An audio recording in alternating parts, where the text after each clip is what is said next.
All right, guys, welcome back to the Cult Classic Kids Show. And I just got done watching the PlayStation State of Play event that was 20 minutes long.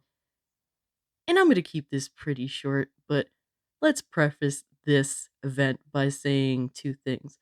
The two worst things you could do to me is one, waste my time, and two, insult my intelligence. And this event did both of those things. To announce an event and then show these games, obviously, we weren't expecting first party. Obviously, there was going to be some filler games here, but to have an event that is almost entirely filler content is terrible. PlayStation, please just stop doing this. This honestly, in terms of events of like State of Play and Nintendo Directs and what is it, the Xbox Insider bullshit. This has to be one of the worst I've ever seen. And given I never watch Xbox's ones, no, they typically announce like a bunch of controllers, so theirs pretty bad, I'm assuming. This is the worst I have ever seen when it comes to these kinds of events. The first thing they announced was Death First Let It Die, and this is like some form of sequel to the Let It Die game that came out back in like 2016 or so. And they're calling this one a survival action game. It's a battle royale. I'm pretty sure it's a battle royale. Come on, guys, don't bullshit. I mean, they're not bullshitting, but it's like, how are you gonna make a battle royale and then be ashamed that you made a battle royale? You made a battle royale, bro. Okay, it's okay. And it just reminds me of like a less oriental version of the last battle royale they showed on a Sony State of Play. It's whatever, man. I think that one is already dead at this point. Not good start. Not the worst. I'd say this is like a mid, but oh my god, the next game that they showed was a hot, steaming pile of dog shit. It was so offensively bad. I couldn't believe it was a video game, and that's called We Are OFK. I have no idea what it's about. Honestly, it just seemed like a bunch of virtue signaling in a video. Some bullshit about music. Anyway, next up was Bug Snacks DLC. Okay, whatever. Next up was Five Nights at Freddy's game. Okay, whatever. Game I've been interested in for a while is called Death's Door. It's a Devolver Digital game. It's going to run at 60 FPS. It'll also have haptic feedback, so the PS5 version of the game is going to have PS5 features, which is pretty cool. And that game is going to be coming out November 23rd on both PS5 and PS4. Next up was a kart racing game called Kart Rider Drift. You're getting a closed beta December 8th. I played a beta for this back in PC. I honestly really didn't like it, and apparently it's going to be a free to play. So, finally, showing off something that was worth a damn was King of Fighters 15. They showed off a new character called Dolores, and she seems pretty cool. Dope ass black chick. She kicks some butt. Interesting concept. Then they also announced a beta test that is open for King of Fighters, and that will include 8 characters, and Dolores will be a part of those 8 characters if you want to check it out. Then they showed off another game called First Class Trouble. To be fair, I'm a little bit interested in this game specifically because of its 50s art style. It's an Among Us clone, guys. Essentially a hidden identity game where you either try to stop the rogue AI or you become it, and that will be a PS Plus game for the upcoming November PS Plus.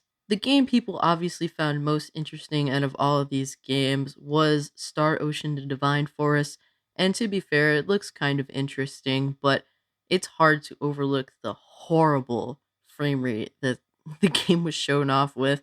And then the main character's face looks so abysmal. It was so hard for me to even concentrate with all these things going on.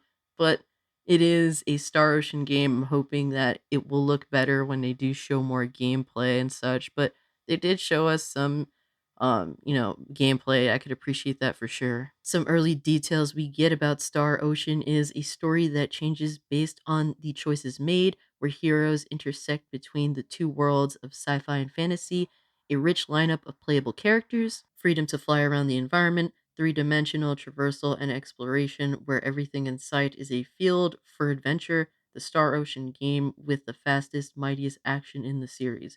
So hey, that's some interesting stuff so far from the game. I think it's kind of ambitious to blend both science fiction and fantasy together. That could be cool.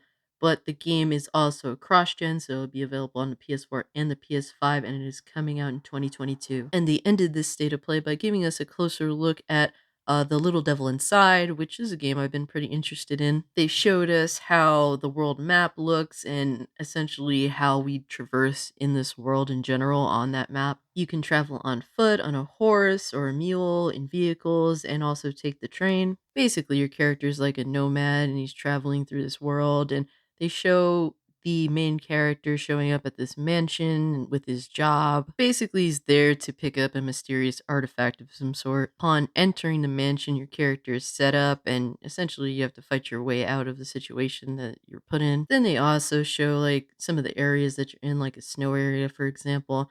And given I'm really interested in this game, but this isn't the game to end an event on. It's more of like a relaxing game to play. It looks cool, but it's not like that bombastic ending that you're looking for, obviously.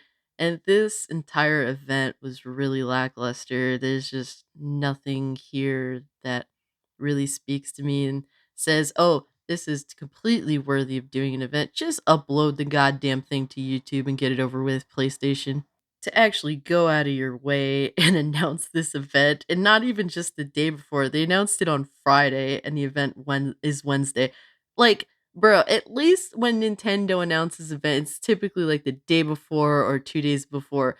And that's even when the event is kind of like a big deal. Man, just announce the fucking shit a day before, especially when it's like this kind of stuff. And god damn it, if another freaking car passes right by my house, I'm going to rage quit life. But yeah, guys, for me to spend any more time on this event is a waste of everyone's time. So if you can, like this video, share this video, subscribe to my YouTube channel. I have my link to Twitter down in the description below. Let me know what you guys thought of this event. Let me know what you're excited for. With all that being said, guys, I'm out. Peace.